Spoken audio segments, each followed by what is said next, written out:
지난주에 우리가 예배 끝나고 나서 이 튀르키예 구호 헌금을 모아서 현지에서 사역하고 계시는 한인 선교사님께 보냈습니다.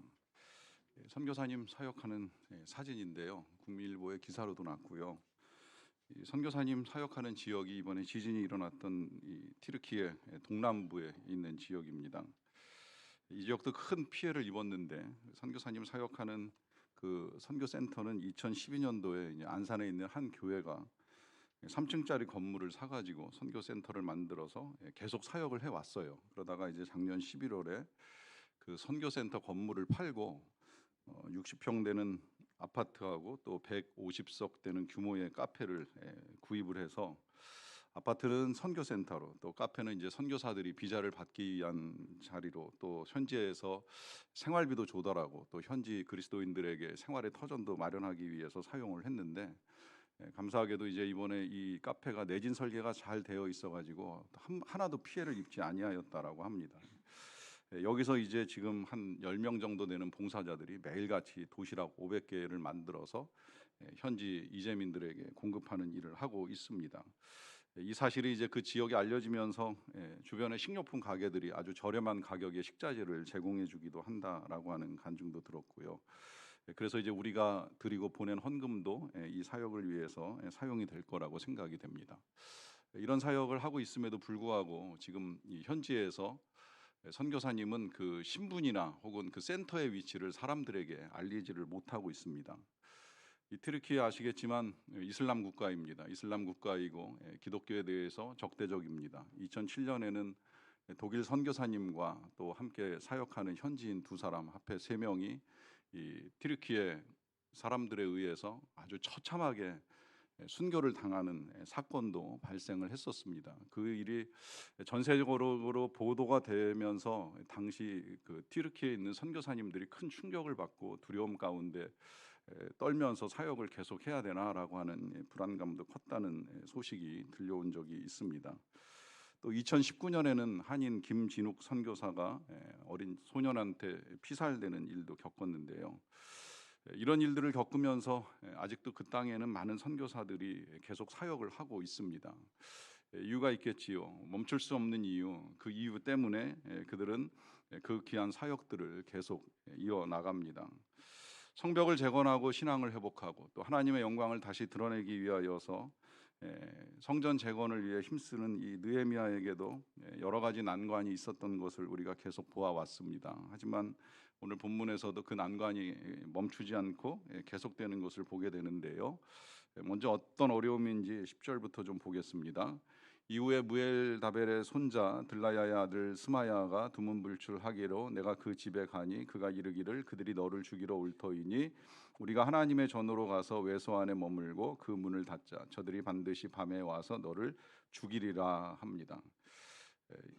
오늘은 어떻게 보면 또 다른 방식의 어려움이라고 할 수 있겠는데요. 스마야라고 하는 사람이 보이지 않습니다. 추정컨대 제사장으로 여겨집니다. 이 제사장이 함께 사역을 하는 자리에 보이지 않다 보니까 이제 느헤미야가 무슨 일인가 싶어서 집으로 찾아갔어요. 그런데 그 스마야가 전해주는 소식이 바로 이런 소식입니다. 그들이 너를 죽이러 올 것이다. 그러니까 우리 하나님의 전으로 가서 숨자, 그 문을 닫자. 그들이 반드시 밤에 와서 너를 죽일 것이다라고 하는 말을 합니다. 듣다 보면 이런 말 듣고 두려워하지 않을 사람이 없겠지요. 제사장이 하는 말입니다. 제사장의 말은 당시 하나님의 예언처럼 들려왔기 때문에 더욱 두렵고, 더구나 이 제사장이 지금 전하는 방식을 보면 자기가 먼저 숨어서 모습을 드러내지 않습니다. 이게 행동으로 보여주는 메시지라고 할 수 있는데, 이제 이렇게까지 메시지를 전하게 되면 그 누구도 이 말을 듣고 위축되지 않을 사람이 없는 것이죠. 그러니까 이런 행동들을 통해서 지금 느헤미야는 굉장히 이제 위축될 수 있는 상황에 직면을 하게 되는 거예요. 그런데 오늘 12절에 보시면 그는 하나님께서 보내신 바가 아니고 도비야와 산발랏에게 뇌물을 받고 이런 예언을 하는 사람이라라고 하는 말을 합니다. 또 이 사람뿐만이 아니라 여선지자 노아데라고 하는 사람도 지금 이제 같은 말을 하면서 이 느헤미야를 어떻게 해서든 이제 예루살렘으로부터 홀로 고립된 자리에 있게 만들거나, 혹은 그가 행하는 일들을 통해서 이제 그들이 도모하고 있는 악한 일이 잘 진행되도록 하기 위해 애를 쓴다는 것입니다. 이렇게 남을 시켜서 그것도 돈 주고 남을 사서 이런 나쁜 말을 하게 만드는 일을 하는 이들을 볼 때에 수단과 방법을 가리지 않는 이 악의 현실을 우리가 보게 되는데요. 앞서 소개해드렸던 이 튀르키예 현지 우리 한인 김진욱 선교사가 소년에게 죽임을 당했습니다. 어린아이입니다. 이 어린아이에게 죽임을 당하게 만드는 이유가 있습니다. 그것은 이 이슬람 율법상 어린 소년은 처벌받지 않는다는, 소위 우리말로 요새 많이 듣고 있는 이 촉법 소년에 해당되는 아이이기 때문에 이 아이를 통해서 살해를 하게 되면 더 이상의 재판이 진행되지 않는 일이 있게 됩니다. 그러니까 자신들이 원하는 바를 이루기 위하여 수단과 방법을 가리지 아니하고 심지어 어린아이에게까지 살인을 시키는 이런 악한 일들이 지금도 변함없이 진행되고 있다는 것입니다. 이렇게 그들이 뇌물을 주면서 선지자들도 거짓을 말하게 하는 이유를 13절에 밝혀주고 있는데요. 그들이 뇌물을 준 까닭은 나를 두렵게 하고 이렇게 함으로써 범죄하게 하고 악한 말을 지어 나를 비방하려 함이었느니라 합니다. 여기 여러 가지 이유가 나옵니다. 하나는 이 느헤미야를 자꾸 두렵게 만드는 거예요. 어떻게 해서든 위축되게 해서 일을 중단시키고 사역이 멈추게 만들고자 하는 의도가 담겨 있는 것이겠고요. 또 범죄하게 하고 악한 말을 지어낸다라고 하는 것인데, 지금 이제 이 느헤미야에게 요구했던 이 모든 일들은 결국 이 지도자의 윤리성에 타격을 입혀서 사명을 중단하게 하는 것이죠. 이제 이런 것이 또 안 되면 그 다음에는 이제 악한 말을 지어서 비방하는 일, 이건 우리가 지난주에 보았던 대로 이제 중상모략을 통해서 계속 이 상처를 입히고 의욕을 꺾게 만드는 일을 해나가는 것이라고 할 수가 있습니다. 자, 이런저런 방법이 다 통하지 아니하니까 이제 그 다음에 마지막으로 쓰는 방법 하나가 또 나왔어요. 그것은 19절에서 보이는데요. 그들은 도비아의 선행을 내 앞에 말하고 또 내 말도 그에게 전하며 도비아가 내게 편지하여 나를 두렵게 하고자 하였느니라 합니다. 자, 이 도비아의 선행이 이 느헤미야에게 들려오는 이유가 있어요. 앞서 이 18절에 보면 이 도비아는 유다 사람의 사위가 되기도 하고 또 자기의 자녀를 혼인시킬 때에 며느리를 이제 유다 사람에게서 이제 맞이하게 됩니다. 그러니까 많은 유다 사람들과 친인척 관계를 맺는 거예요. 근데 이것이 그냥 단순히 친인척 관계로 끝나는 것이 아니라 그 관계를 이용해서 자기의 세력과 위상을 높이고 그 높아진 세력을 이용해 가지고 자기의 전하는 말에 권위를 싣고 그래서 그 말을 통하여서 이제 이 느헤미야로 하여금 두렵게 하고자 하는 것이 궁극적인 목적으로 이루어가고자 하는 것입니다. 어떻게 해서든 이 느헤미야를 막아서서 하나님께서 하시고자 하시는 일을 중단시키려는 계속된 난관이 느헤미야와 이 지금 성전을 건축해 나가는 사람들 앞에 놓여 있는 어려움이라고 할 수 있습니다. 중요한 건 이 계속되는 난관 속에서 느헤미야가 어떻게 대처하는가라고 하는 것인데요. 자, 먼저는 11절 보겠습니다. 내가 이르기를 나 같은 자가 어찌 도망하며 나 같은 몸이면 누가 외소에 들어가서 생명을 보존하겠느냐, 나는 들어가지 않겠노라 합니다. 보시는 대로 느헤미야는 오늘도 여전히 단호하게 거절을 합니다. 들어갈 수 없다고 하는 거예요. 없다는 이유 여러 가지 있을 수 있겠는데 1차적으로는 그는 제사장이 아니기 때문입니다. 제사장이 아닌 사람이 함부로 성전에 들어가는 것이 허락되지 않던 때입니다. 성전에 들어가는 건 율법을 어기는 일입니다. 이 자체가 어떻게 보면 비방거리가 되는 거예요. 그러니까 지금 느헤미야가 굉장히 분별력 있게 처신을 하는 것이지요.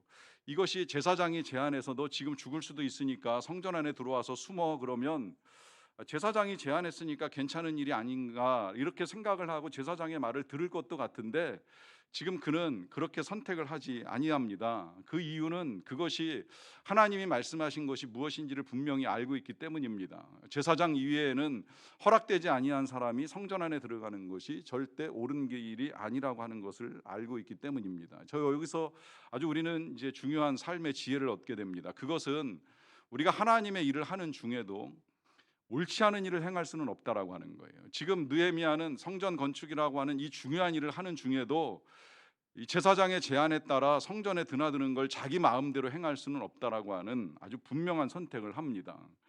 그야말로 그것이 자기에게 유익이 되는 일이라 할지라도 유익을 따르는 것이 아니라 하나님의 말씀에 따라 옳은 것을 선택하며 나아가는 것입니다. 이것이 분별입니다. 분별은 다른 것이 아니라 이 일이 정말 하나님이 기뻐하시는 일인가, 하나님이 옳게 여기시는 일인가를 따라 선택하며 나아가는 것입니다. 때로는 그 선택에 어려움이 따른다 할지라도 그 선택을 주저하지 않는 것이 분별입니다.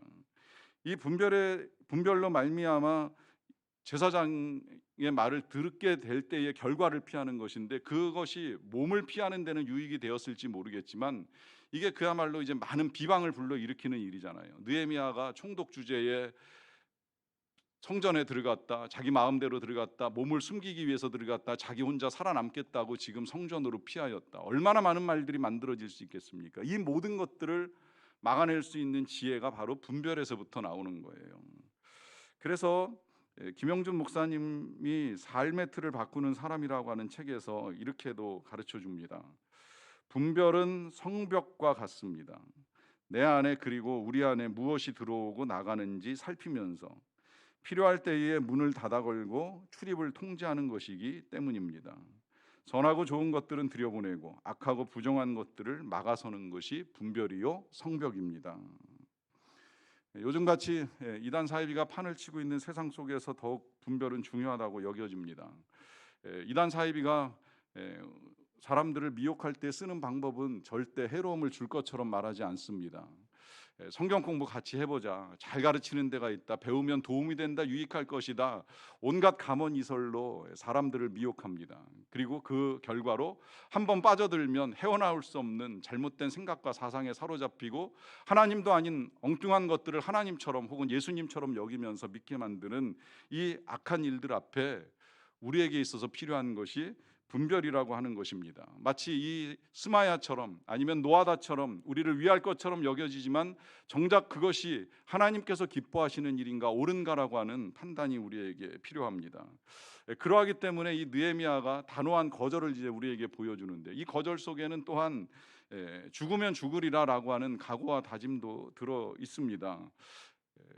그가 피신하지 않는 이유가 무엇이겠습니까? 물론 율법적으로 성전 안에 들어가는 것은 안 된다라고 생각을 하지만 행여라도 정말 백성들과 함께 재건 사역을 이루어가는 과정 중에 어떤 해나 어려움을 당한다 할지라도 그것에 대한 두려움을 떨쳐버린 담대함이 이미 그 마음속에 자리를 잡고 있기 때문입니다. 여러분, 이것이 믿음입니다. 그리고 이 믿음이 저와 여러분들의 믿음이 되어야만 합니다. 정말 참을 수 없고 견딜 수 없고 힘들어서 이기기가 어렵다면 한 번쯤 이런 생각을 해보실 필요도 있어요. 이것쯤이야 못 이겨내겠는가? 어차피 우리의 몸이라고 하는 것이 죽을 인생이고 죽으면 썩을 인생이고 죽기밖에 더 하겠는가? 그래서 만약에 정말 우리가 세상을 떠나야만 한다면 이것이 그냥 마냥 슬프고 힘들고 두려운 일로만 받아들일 것이 아니라 우리에게 영원한 생명이 허락되었고 그 생명을 주신 예수님을 만날 수 있고 그 예수님이 우리에게 면류관을 씌워주시고 상급을 허락하신다라고 하는 분명한 믿음을 가지고 있다라고 한다면 우리가 이 땅에서 그 무엇을 두려워하며 살아갈 수 있겠느냐라고 하는 것이에요. 물론 그렇다고 해서 우리가 죽음을 선택할 필요까지는 없겠지만, 그러나 죽을 것만 같은 상황 속에서 오히려 우리의 믿음을 굳건하게 함으로 말미암아 때로는 거절하는 용기와 분별하는 지혜도 능히 발할 수 있다라고 하는 것을 말씀드립니다. 그렇다면 이것이 어찌 가능하겠습니까? 그것이 가능할 수 있는 이유, 전에도 말씀을 드렸듯이 느헤미야는 계속해서 기도를 해나갑니다. 오늘 본문에도 느헤미야의 기도가 담겨 있는데요, 14절입니다. 내 하나님이여, 도비앗과 산발락과 여선지 노아다와 그 남은 선지자들 곧 나를 두렵게 하고자 한 자들의 소행을 기억하옵소서라고 합니다. 우리가 지난주에 보았던 기도에는 자신의 손을 힘있게 해달라고 하는 기도를 드렸어요. 이 기도 계속 드려야만 합니다. 여러분, 손에 힘이 빠질 때, 지치고 고날 때 기도하십시오. 손에 힘을 달라고, 감당할 힘을 달라고, 감당할 능력, 감당할 체력, 감당할 모든 것들을 달라고 하나님께 기도하십시오. 그럼에도 불구하고 여전히 우리의 마음을 위축시키고 두렵게 만드는 것들이 다가온다라고 한다면 그때 이제 오늘 우리가 드려야 될 기도가 이 본문 속에 들어 있습니다. 그것은 나를 두렵게 한 자들을 하나님께서 기억해 주시옵소서, 그들의 소행을 기억하옵소서. 이 기도가 중요한 것은 지금 이 느헤미야가 겪고 있는 이 모든 상황들을 하나님께서 보신다는 걸 믿는 믿음의 고백입니다. 보실 뿐만 아니라 하나님께서 아신다는 믿음의 고백입니다. 또 아실 뿐만 아니라 우리 하나님께서 지금 이 악한 자들이 행한 대로 갚으실 것을 믿는 믿음의 고백입니다. 그리고 그것을 갚으신다라고 하는 이 믿음의 고백 속에는 원수 갚는 것이 내 손에 달린 것이 아니라 하나님께 있다라고 하는 것을 믿는 믿음을 드러내는 것입니다. 또 원수를 갚을 뿐만이 아니라 하나님께서 이러한 나를 지키시고 보호하신다는 그 하나님의 능력과 손길을 신뢰하는 믿음의 고백입니다. 그렇게 기도를 드려야 합니다. 이러한 믿음의 결과, 이런 기도의 결과가 그러면 어떻게 나타나는가? 이제 우리가 오늘 느헤미야를 마무리하고 나머지 부분을 이제 가을에 가서 보려고 생각을 하고 있는데요. 중요한 건 이제 지금까지 느헤미야가 바사를 떠나서 여기까지 이르는 동안에 행해왔던 이 모든 일들의 결과를 보는 것이잖아요. 먼저 15절 보시면 성병 역사가 52일 만인 엘루럴 25일에 끝이 납니다. 이것이 계속되는 난관 속에서 이루어 가시는 하나님의 역사입니다. 52일 어떻게 보면 짧게 느껴지지만 제 생각에 느헤미야 입장에서는 이게 정말 50년처럼 길게 느껴졌을지도 모르겠어요. 아니면 뭐 한 5년, 정말 그 짧은 시간이 괴로우면 길게 느껴지잖아요. 한없이 길게 느껴지잖아요. 느헤미야는 그렇게 생각을 했을지도 모르는 시간입니다. 그만큼 어려운 일들이 많았다라고 하는 것인데, 중요한 건 그 어려움 속에서 하나님의 일은 절대 멈춰지지가 않았습니다. 우리가 멈추지 아니하는 한 하나님이 멈추시는 법은 없습니다. 아니, 때로는 우리는 멈추고 싶은 마음을 가지고 손 놓을 때도 있겠지만, 그러나 하나님은 하나님의 일들을 이루어 가십니다. 제가 몇 주 전에 다녀왔던 캄보디아 선교 말씀을 드렸는데, 그 선교를 가기 전에 같은 항공사 비행기가 추락했다는 말씀을 드렸잖아요. 제가 뉴스를 통해서 그 기사를 접할 때에 제 마음속에 제일 먼저 들었던 생각은 이런 생각이었어요. 몇 가정은 포기하겠다. 그때 가기로 신청했던 사람들이 아이들을 포함해서 100명이 넘었는데, 저는 그 100명 넘는 사람들이 다 갈 것이라고 생각을 하지 못했어요. 그만큼 전 믿음이 없었던 것 같아요. 이번 이 항공기 추락 사건으로 말미암아 몇 가정은 포기하겠지, 이런 생각을 가지고 있었어요. 그런데 시간이 지나고 다시 토요일이 되고 주일이 되고 함께 가는 사람들을 만났을 때 놀라운 것은 단 한 가정, 한 사람도 선교를 포기한 사람이 없습니다. 신청했던 사람은 전원이 다 끝까지 훈련을 받고 준비를 하고 캄보디아를 다녀왔습니다. 저는 포기하는 사람이 있을 거라고 생각을 했었는데, 놀랍게도 포기하는 사람들이 하나도 없었고 그 사람들과 함께 사역지를 갈 수 있게 된 거예요. 그런데 이제 가면서 우리 물품 다 못 가져갔다고 말씀을 드렸잖아요. 근데 이 못 가져간 게 사실 상황을 굉장히 난감하게 만듭니다. 가져가려고 하는 물건의 대부분은 이제 거기에서 이 바자회나 아니면 이제 아이들 달란트 시장에서 이제 쓰려고 했던 물건들이에요. 이 달란트 시장이 현지 아이들에게 있어서 굉장히 중요한 행사입니다. 아이들이 한국에서 이제 선교팀이 올 때 시장이 열린다. 그 시장이 열리면 너희들이 구할 수 있는 많은 물건들을 사게 될 것이다. 그걸 사는 건 달란트인데 이 달란트를 열심히 모아야 된다고 해가지고 우리가 가기 전에 아이들이 몇 주 동안 열심히 그 어린이 센터를 드나들면서 그 달란트를 열심히 모았어요. 그리고 우리가 올 날을 기다리고 있었어요. 그런데 문제는 우리가 가져가는 물건이 많은 부분 공항에서 이제 포기가 되고 가져갈 수 없게 돼버렸잖아요. 그러니 빈약하게 이 시장이 열리게 되면 아이들의 기대가 땅에 떨어지고 얼마나 실망이 크겠습니까? 그러니 참 난감한 거예요. 그래서 가면서 고민을 하고 이걸 어떻게 해결해 나갈까라고 하는 이 생각을 할 때 팀원 중에 한 명이 이런 제안을 하더라고요. 우리 걸 내놓읍시다. 우리 아이들 걸 내놓읍시다. 우리가 거기서 사역하는 동안에 쓰려고 했던 물건들, 입으려고 했던 옷들, 신으려고 했던 신발들, 꼭 필요한 것들만을 제외하고 다 내놓읍시다. 전 속으로 내 옷은 커서 입을 만한 사람이 없을 텐데 이런 생각도 하면서 정말 저도 이제 필요한 것들을 제외하고 꺼내놓기 시작을 했어요. 함께 간 108명의 팀원들이 다 각자의 것들을 내어놓았습니다. 생각보다 많은 양이 쌓였고 그걸 이제 아이들과 함께하는 달란트 시장에 내놓았어요. 내놓고 나서 보니까 우리가 가져가려고 했던 것 못지않게 어떤 건 그 이상으로 좋은 것들도 많이 나와 있잖아요. 그러니까 아이들 그리고 학부형들은 신이 난 거예요. 이렇게 좋은 물건이 한국에서 왔다. 비록 중고이지만 그래도 값진 물건들이 왔다는 생각에 아주 그들은 행복하게 달란트 시장에서 물건들을 사가지고 돌아갔습니다. 그걸 보는 우리들의 얼굴은 어땠을까요? 우리들 또한 기쁨과 행복함으로 가득 찼습니다. 진짜 하나님께 드렸거든요. 내가 아끼는 거, 내가 귀하게 여기는 거, 나에게 필요한 거, 나에게 소중한 것들을 다 내어놓으면서 하나님의 백성들과 함께 누리는 기쁨이 충만한 선교가 되었습니다. 멈추지 아니할 때, 포기하지 아니할 때 주시는 하나님의 은혜입니다. 이와 더불어서 또 하나의 은혜가 16절에 나옵니다. 우리의 모든 대적과 주위에 있는 이방 족속들이 이를 듣고 다 두려워하여 크게 낙담하였으니 그들이 우리 하나님께서 이 역사를 이루신 것을 알미니라 합니다.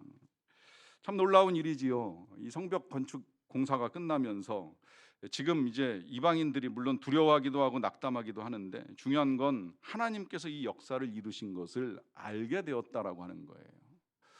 그러니까 여기에 이제 하나님이 이루어 가시는 일에 이 놀라운 결과가 있습니다. 그것은 하나님의 백성들만 누리는 기쁨이 아니라고 하는 것입니다. 그것을 통하여서 주변에 있는 많은 사람들, 특히 이렇게 지금 하나님을 믿지 아니하는 이방인들이 하나님께서 이 놀라운 역사를 이루어 가신다라고 하는 것을 분명하게 보게 됩니다. 많은 사람들이 하나님을 알게 된다라고 하는 것입니다. 앞서 소개해드렸던 그 2007년에 티르키예에서 순교하신 독일 선교사님은 1997년에 티르키예에 들어가서 출판사를 하시면서 또 영어와 독어 강의와 번역 서비스를 통해서 이제 많은 사역을 이루어가고 계셨어요. 그래서 제자 중에 이제 목회자가 된 사람도 있고 또 그리스도인이 된 사람도 있는데 당시 순교를 당하실 때에는 칼로 156군데의 찔림과 난도질을 당하고 순교를 하셨습니다. 그런데 놀라운 일이 몇 가지 벌어집니다. 장례를 치를 때 그 장례식에 생각보다 많은 그리스도인들이 나왔어요. 그리고 그들이 나와서 외칩니다. 우리도 그리스도인이다. 우리도 그리스도의 이름으로 죽을 수 있다. 두려워하지 않고 장례식에 참석을 해서 떠나신 선교사님을 애도합니다. 그리고 그의 부인이셨던 수잔나 선교사님이 당시에 인터뷰를 한 기자 앞에서 방송을 통해 이런 말씀을 하셨습니다. 그들은 알라의 이름으로 내 남편을 죽였지만 나는 그리스도의 이름으로 그들을 용서합니다. 그들은 그들의 하는 일을 알지 못하고 있기 때문입니다.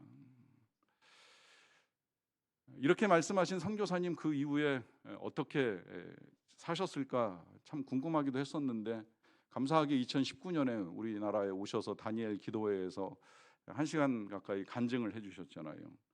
이 간증 속에 여러 가지 내용이 들어있는데 그 가운데 이 선교사님도 그들을 용서하기는 하셨지만 몇 가지 마음의 어려움들이 있으셨던 거예요. 첫째는 외로움입니다. 남편이 세상을 떠났습니다. 얼마나 두렵겠습니까? 모든 것을 챙겨주고 모든 것을 도와주던 남편이 떠나고 가장의 역할을 감당해야 되는 사람이 되었습니다. 그때 하나님께서 함께 하신다는 사실을 다시 확인을 했습니다. 남편은 떠났지만 하나님은 나와 여전히 함께 하신다라고 하는 분명한 확신을 가지게 되셨다고 말씀합니다. 그런데 현실적으로 이제 또 결정해야 될 것들이 있잖아요. 계속해서 현지에 머물면서 사역을 할 것인지 아니면 다시 독일에 가야 할지 하는 이 고민과 기도를 할 수밖에 없었습니다. 그때 13살 된 장녀에게 질문을 했지요. 넌 어떻게 했으면 좋겠다고 생각을 하느냐 할 때 이 딸이 분명히 이렇게 대답을 했다고 합니다. 아빠는 주님을 위해 돌아가셨고 우리는 여기에 주님의 교회를 세우기 위해 왔으니 우리는 여기에 머물면서 그 일을 해나가야 해요. 이 말을 하나님의 음성으로 듣고 이 가족들은 거기에 남아서 남편 선교사를 트르키의 말라티아 지역에 그대로 묻고 거기서 지금까지 사역을 이어나가고 있습니다. 그런데 또 하나 해결해야 될 어려움은 두려움입니다. 너무 무섭게 세상을 떠나버린 남편 선교사의 모습을 다 지켜보았기 때문에 그 땅에 머무는 동안에 그 두려움을 이겨내는 것이 쉽지 않다는 거예요. 사실 그 두려움은 당시 선교사님들은 정말 극도의 공포로 몰아넣는 두려움이었어요. 함께 한 나라에서 사역을 하던 선교사가 그렇게 죽음을 당했다는 소식, 눈으로 보았던 안 보았던 나는 언제 어떻게 어디서 그렇게 될지 모른다라고 하는 두려움이 얼마나 컸겠습니까? 그러니 이 부인 선교사 이미 방송을 통해서 세상에 얼굴 다 알려지고 노출된 입장에서 어디선가 또 다른 공격을 받을 수도 있다라고 하는 이 두려움은 이루 말할 수 없이 컸을 것이라고 여겨지는데요. 그 두려움 가운데 어느 날 밤에 버스에서 내려서 사택으로 돌아오는 길에 누군가 따라오는 것 같은 느낌이 들더라는 거예요. 너무 무서웠는데 그때 이런 생각이 들더랍니다. 내가 이렇게 두려워하면 더 이상 이 튀르키예 땅에 머물 수가 없겠구나 하는 생각이 들어서 이런 기도를 드리셨다고 합니다. 만약에 이 두려움이 주님으로부터 오는 것이 아니라고 하면 이 두려움을 없애주세요. 선교사님은 이날 이후로 두려움을 떨쳐냈습니다. 그리고 지금까지 그 땅에서 사역을 하고 계십니다. 간증 속에는 터키와 그 국민들을 사랑한다고 고백을 합니다. 그리고 이렇게도 우리에게 가르쳐 줍니다. 사랑에는 두려움이 없고 사랑은 두려움을 내어 쫓는다. 사랑하기 때문에 두려움을 이길 수 있다라고 하는 고백입니다. 그곳에서 아버지의 순교를 보고 자라난 그 딸과 아들은 음악을 전공하고 나서 앙카라에 있는 기독교 방송국을 통해서 지금 사역을 이어나가고 있습니다. 주님이 부르실 때까지 구석진 곳에 있는 마지막 한 사람까지라도 복음을 듣고 주님을 영접하기를 바라는 마음을 가지고 방송 선교를 해 나가고 있습니다. 또 섬기는 교회는 계속 성장하고 터키의 기독교인들이 이 사건 이후에 더욱 복음 전파의 열정을 가지게 되었다라고 하는 고백을 합니다. 어디에나 난관은 있습니다. 늘 어려움은 뒤따릅니다. 그러나 중요한 건 하나님을 믿는 믿음을 갖는 것입니다. 하나님이 저와 여러분들과 함께하고 계십니다. 하나님이 이기게 하실 것입니다. 승리의 기쁨을 맛보는 저와 여러분들이 다 되시기를 간절히 축원합니다. 우리 이 시간에 같이 잠깐 기도하겠습니다. 여러분들이 소망하는 바는 무엇이고 그 소망을 이루어가는 과정 중에 여러분들을 힘들게 혹은 두렵게 어렵게 하는 것들은 무엇입니까? 기도하십시오. 내 손을 힘있게 하옵소서. 저들이 하는 것을 기억하옵소서. 이 시간 같이 잠깐 기도하는 시간을 갖도록 하겠습니다.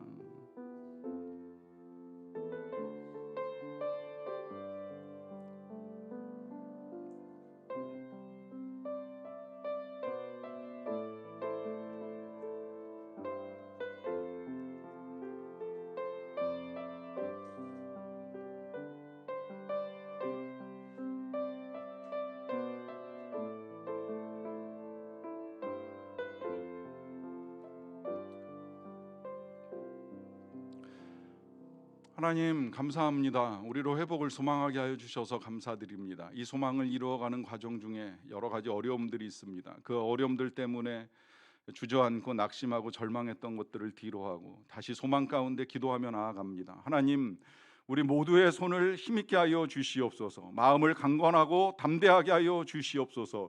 심령을 성령으로 충만하게 하여 주시옵소서. 주의 은혜를 힘입고 나아가기를 원합니다. 그리하여서 하나님의 일들이 이루어지고 하나님이 영광을 받으시고 그 영광을 많은 사람들이 보게 하여 주시옵소서. 예수님의 이름으로 기도하옵나이다. 아멘. 함께 찬양합니다. 주님 다시 오실 때까지.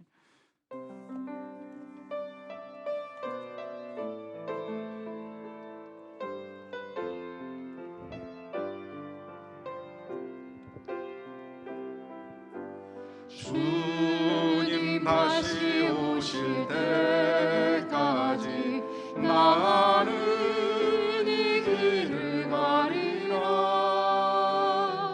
좁은 문 좁은 길 나의 십자가 지고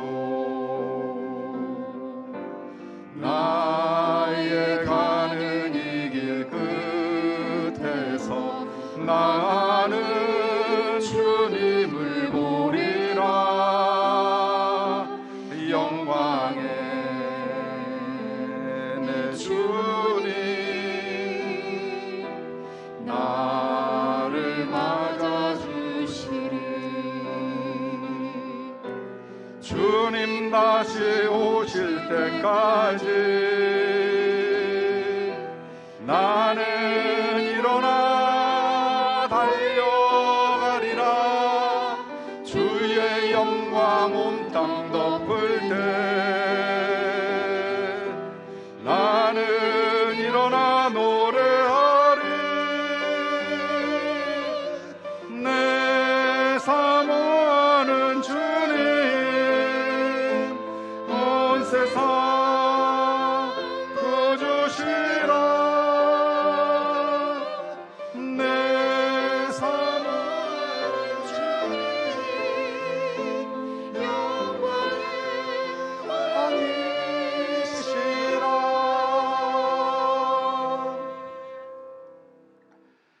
하나님, 우리가 믿음으로 이 길을 걸어갈 수 있게 해주셔서 감사드립니다. 이 길 끝에서 영광의 주님을 보게 될 줄로 믿습니다. 그때까지 우리가 걸어가는 길, 좁은 길일지라도 주님과 함께 걸어가기를 원합니다. 어떠한 시련과 어려움 속에서도 능히 우리와 함께 하시며 우리를 도우시며 우리로 승리와 또한 하나님이 이루시는 일들을 보게 하시는 주님의 역사가 나타나게 될 줄로 믿사옵나이다. 소망 가운데 나아가는 모든 주의 백성들에게 계속해서 믿음을 주시고 확신을 주시고 담대함을 주시고 분별력을 더하시고 지혜를 더하여 주시기를 간절히 원합니다. 연약한 자 더욱 강건하게 붙들어 주시고 또 부족한 자에게 필요한 것들을 채우시며 하나님이 이루어 가시는 일들을 통하여 감사와 영광을 올려드리게 도와주시옵소서. 특별히 연약하여 이제 오늘 입원하시고 또 내일 수술 받으시게 되는 주의 백성을 우리 하나님께서 함께하여 주시고 고쳐주시고 수술이 잘 끝나게 하여 주시고 치료하시는 은혜를 누리며 나아갈 수 있도록 도와주시기를 간절히 원합니다. 수고하는 가족들을 지켜주시고 이 모든 일들을 통해 하나님을 향한 믿음과 가족들을 향한 사랑이 더욱 깊어지는 은혜의 시간들이 될 수 있도록 도와주시옵소서. 그 밖에도 여러 가지 어려움 가운데 놓여 있는 주의 백성들을 긍휼히 여겨주시고 그 어려움 중에서도 기도하는 느헤미야의 믿음을 통해서 하나님이 이루어 가시는 선한 결과들을 볼 수 있도록 은혜를 베풀어 주시기를 간절히 원합니다. 다시 입시를 준비하는 자녀들, 또 이제 고3이 되어서 수험 생활을 하는 자녀들 1년 동안 달려갈 힘을 주시고 하나님의 은혜 가운데 열심히 노력하여서 올 연말에는 자신이 원하는 일들을 주님과 함께 멋지게 이루어 갈 수 있도록 도와주시옵소서. 사랑하는 자녀들의 새학기 새학년이 시작이 됩니다. 무엇보다 만남의 은혜를 더하여 주시기를 원합니다. 정말 우리 자녀들에게 유익한 교수나 선생님을 만나는 은혜가 임하게 도와주시옵소서. 좋은 친구들을 만나게 도와주시옵소서. 더불어 우리의 자녀들도 좋은 제자로 좋은 친구로 남들에게 좋은 만남과 영향력을 줄 수 있는 선한 자녀로서 살아갈 수 있도록 도와주시기를 간절히 원합니다. 그래서 모든 자녀들이 학교 생활이 즐겁고 복되게 하여 주시고 그리스도의 제자로서의 삶을 학교에서 분명하게 드러내는 자녀로 살아갈 수 있도록 은혜를 베풀어 주시옵소서. 그 밖에도 여러 가지 길이 열려야 되는 자녀들이 있사옵나이다. 취업의 길로부터 또한 결혼의 길에 이르기까지 또 출산과 잉태의 길에 이르기까지 보시는 대로 하나님께서 모든 은혜를 우리의 자녀들에게 허락하시되 무엇보다 믿음의 은혜를 더하셔서 우리의 자녀들도 영혼이 잘되게 하여 주시고 그 영혼이 잘됨 같이 범사가 잘되게 하시는 하나님의 은혜와 영광을 누릴 수 있도록 도와주시옵소서. 특별히 지진으로 인하여 어려움을 겪고 있는 튀르키예 국민들과 또 전쟁으로 인하여 아픔을 겪고 있는 우크라이나 땅의 국민들을 불쌍히 여겨주시고 이 모든 재난 속에서 도우시는 하나님의 손길이 멈추지 않게 하여 주시고 또한 속히 지진이 복구되고 또 전쟁이 멈추는 평화의 일들을 회복의 일들을 하나님과 함께 이루어 갈 수 있도록 은혜를 베풀어 주시옵소서. 튀르키예 땅과 열방 땅에서 순고하고 계시는 우리 선교사님들 참 마음 힘들게 하고 어렵게 하는 일들 많이 일어나지만 위축되지 않게 도와주시고 성령의 충만함과 담대함으로 귀한 사역 잘 이루어 갈 수 있도록 은혜를 내려주시기를 간절히